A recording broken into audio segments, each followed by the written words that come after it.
Hi students, good afternoon. Systematics of living organism हा chapter बघतोय आपण आणि आज आपण जो पॉईंट बघणार आहे तो आहे किंगडम फंगी. ठीक आहे, तर चला स्टार्ट करूया. फर्स्ट पॉईंट जो आहे तो आहे सेल्युलर ऑर्गनायझेशन. तर बघा, दीज आर युकॅरोटिक. युकॅरोटिक म्हणजे काय? त्यांच्याकडे ट्रू न्यूक्लियस आहे, वेल डेव्हलप्ड सेल ऑर्गनलीज आहेत.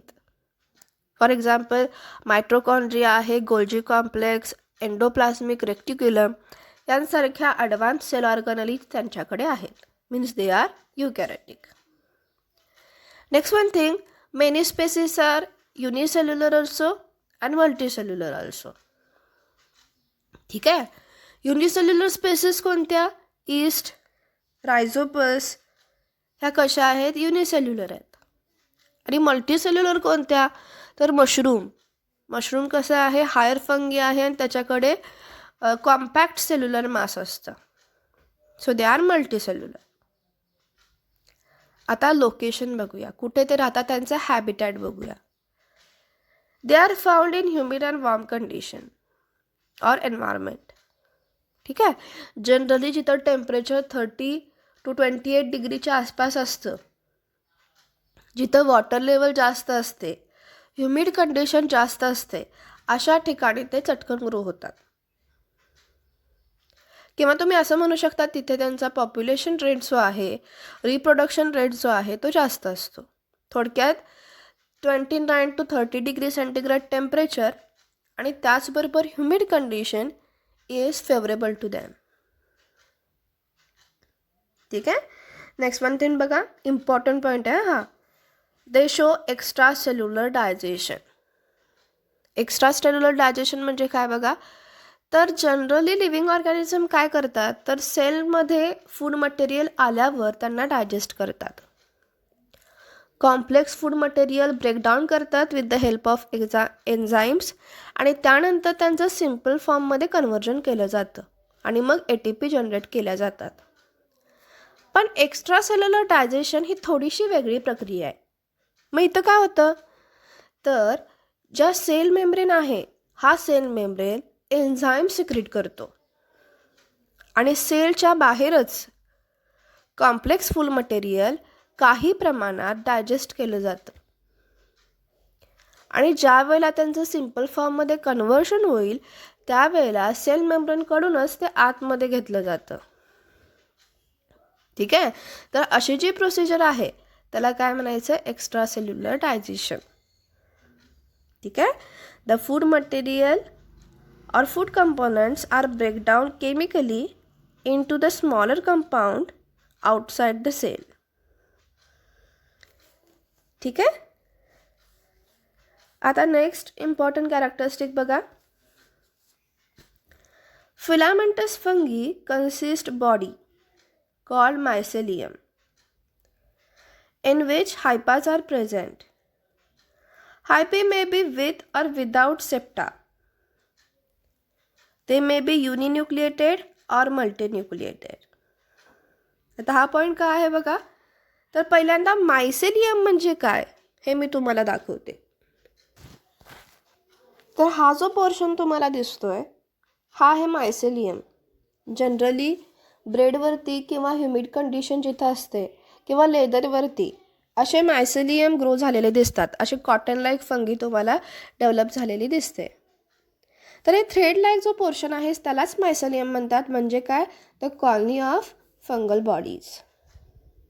ठीक आहे, जर तुम्ही मायक्रोस्कोप खाली याला झूम करून बघितलं तर ते असं दिसतं. ठीक आहे, म्हणजे काय, थ्रेड लाईक स्ट्रक्चर तुम्हाला दिसत आहे तिथं. आणि आणखी झूम करून बघितलं तर ते तुम्हाला असे दिसतात. तर इथं तुम्हाला काय दिसतं बघा, इथं हायपा आहेत. ठीक आहे, आणि ह्या हायपावरती काय आहे, छोटे छोटेसे कंपार्टमेंट्स आहेत. या कंपार्टमेंट्सनाच काय म्हणायचं, तर सेप्टा. ठीक आहे, मग ही जी स्पेसिस आहे याला सेप्टा आहेत. इथे एका कंपार्टमेंटमध्ये एक न्यूक्लियस असतो आणि दुसरा जो टाईप आहे तो आहे विदाउट सेप्टा. इथे प्रोटोप्लास्टमध्ये पार्टिशन नसतात, कंपार्टमेंट नसतात. इथं फ्री प्रोटोप्लाझममध्ये न्यूक्लियस सिच्युएटेड असतात. ठीक आहे. मग हायपा कशा आहेत? काही स्पेसिसमध्ये विथ सेप्टा आणि काही स्पेसिसमध्ये विदाऊट सेप्टा. ठीक आहे. आता हायपा कुठं असतात ते मी तुम्हाला दाखवते. आता आपण जे झूम करून बघितलं होतं, मायसेलियम जे बघितलं होतं, हे मायसेलियम कुणापासून बनलेले असतात? तर थ्रेड लाईक सबस्ट्रेटपासून. आणि हे थ्रेड लाईक सबस्ट्रेट म्हणजे कोण? तर हे हायपा.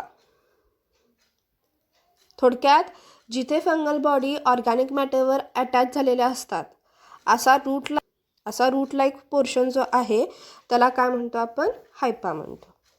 आणि हा हायपा कशा असतात? विथ सेप्टा और विदाउट सेप्टा. ठीक आहे. आताचा जो पॉईंट आहे तो डिपेंड आहे विदाउट सेप्टा, हायपा विदाउट सेप्टा. आणि ज्या हायपावरती नॉन सेप्टेड रिजन असतो, जिथे सेप्टा नसतात, त्यांना आणखी काय नाव आहे? तर कोनेसायटिक हायपा. कोनोसायटिक हायपावरती पार्टिशन नसतात, तिथले जे न्यूक्लियस आहेत हे प्री प्रोटोप्लास्टमध्ये सिच्युएटेड असतात विदाउट कंपार्टमेंट. ठीक आहे. आणि यांच्याकडे एक स्पेसिफिक प्रॉपर्टी आहे, ती काय आहे बघा. Those hypha result to form nuclear division without cytokinesis. Cytokinesis म्हणजे काय? Division of, or you can say when the cell division occurs, cytoplasm get divided into two parts, two equal part, and this process is known as cytokinesis. हे cytokinesis वगळून किंवा ही procedure जी आहे सायटोकायनेसिसची ती skip करून nucleus काय करू शकतात? तर स्वतःला डिवाइड करू शकतात. ठीक आहे. न्यूक्लियस स्वतःला डिवाइड करू शकतात. आणि हे कुठे होतं? तर नॉन सेप्टेड मल्टीसेल्युलर हायपामध्ये होतं. आणि त्यांनाच कोनोसायटिक हायपा असंही म्हणतात.